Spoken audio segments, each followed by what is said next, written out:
Qu'est-ce qu'une nation? Je dirais tout simplement que c'est de l'histoire et du droit. La nation est toujours inscrite dans une histoire singulière et cette histoire fait qu'elle produit un droit à la fois particulier et qui est relié à des principes universels. Mais la nation, on peut pas, c'est pas un concept en soi que l'on peut traiter comme tel. Elle est toujours en relation avec d'autres réalités. La nation, elle est en relation avec un État. Et l'État, c'est une des modalités d'un certain pouvoir politique. Pour ça, on ne peut pas parler simplement d'État-nation, parce que il faut toujours introduire dans la relation entre l'État et la nation le pouvoir politique, qui est un facteur fondamental de l'unité nationale. Et le pouvoir politique vise l'unité de la nation dans le respect de ses diversités, mais c'est là une tâche toujours à reprendre au cours de l'histoire, parce qu'il y a des facteurs de désagrégation de cette unité nationale. Donc, penser la nation dans ses rapports avec l'État, comme l'État, c'est l'ensemble des administrations qui mettent en œuvre le droit, et dans ses relations avec le pouvoir politique. Et ce pouvoir politique, il est lui-même en relation avec le peuple. Il n'y a pas de nation sans l'existence d'un peuple. À l'étranger, c'est compliqué. En France, c'est assez simple. Depuis la Révolution française, le peuple et la nation se confondent. C'est une seule et même chose. Donc, je disais que la nation, c'est de l'histoire. Effectivement, pour nous Français, c'est une très longue histoire. Elle est plus que millénaire. L'acte de naissance de la nation, c'est l'élection du Capet en 987 et on a célébré 1000 ans plus tard le fameux millénaire capétien. François Mitterrand, président de la République, et le comte de Paris, chef de la Maison de France, ont célébré ensemble ce millénaire. Donc, une nation millénaire, c'est très bien, mais c'est pas du romantisme, c'est de la politique.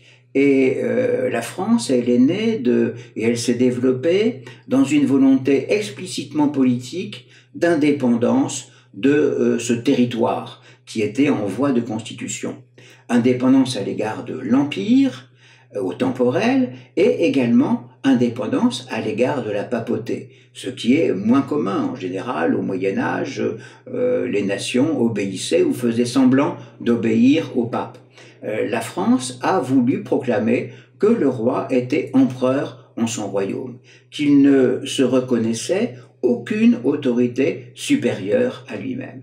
Et c'est ainsi que la nation se constitue avec une esquisse d'État, avec une esquisse de conscience commune, et dans une relation avec le peuple, qui est un peuple divers, fait de briques et de broc, une relation qui se crée également dans la guerre. À Bouvines, en 1214, on voit apparaître effectivement l'esquisse d'un sentiment national dans cette guerre que mène le roi contre ses ennemis.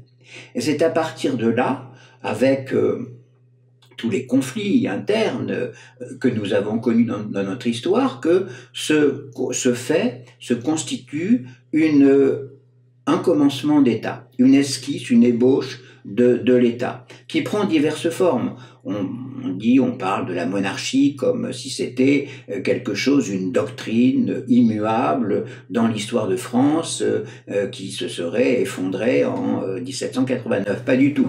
Donc la monarchie n'est pas une doctrine en soi.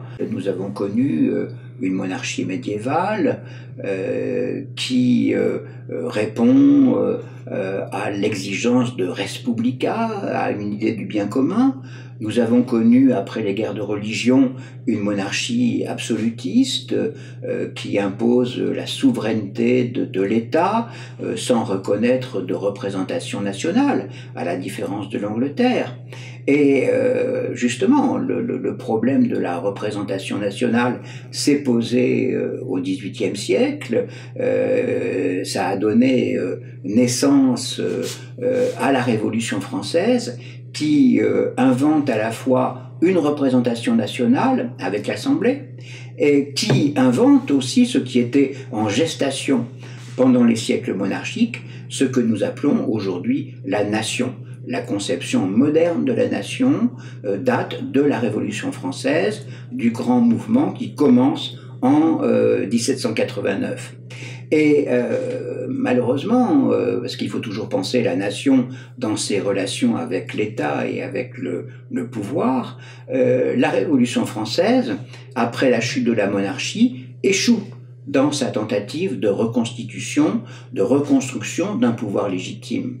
Et ce qui donne l'échec, donne naissance au bonapartisme et à la tentative impériale, qui est complètement contradictoire avec l'idée nationale, car l'idée nationale implique le sens des limites, alors que l'Empire est un rêve de progression à l'infini de la puissance de l'empereur.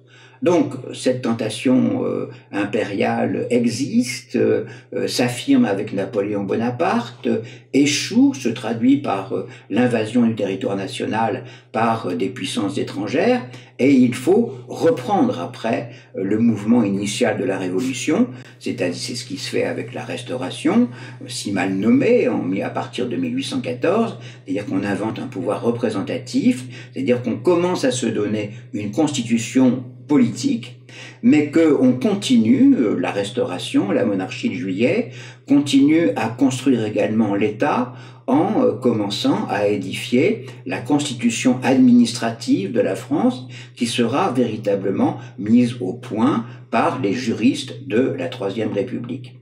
Donc l'État se constitue, le pouvoir se précise dans son rôle représentatif sous l'angle d'un régime parlementaire qui est une monarchie dans un premier temps et qui est ensuite un pouvoir républicaniste, toujours relié au concept fondamental de res publica, de bien commun.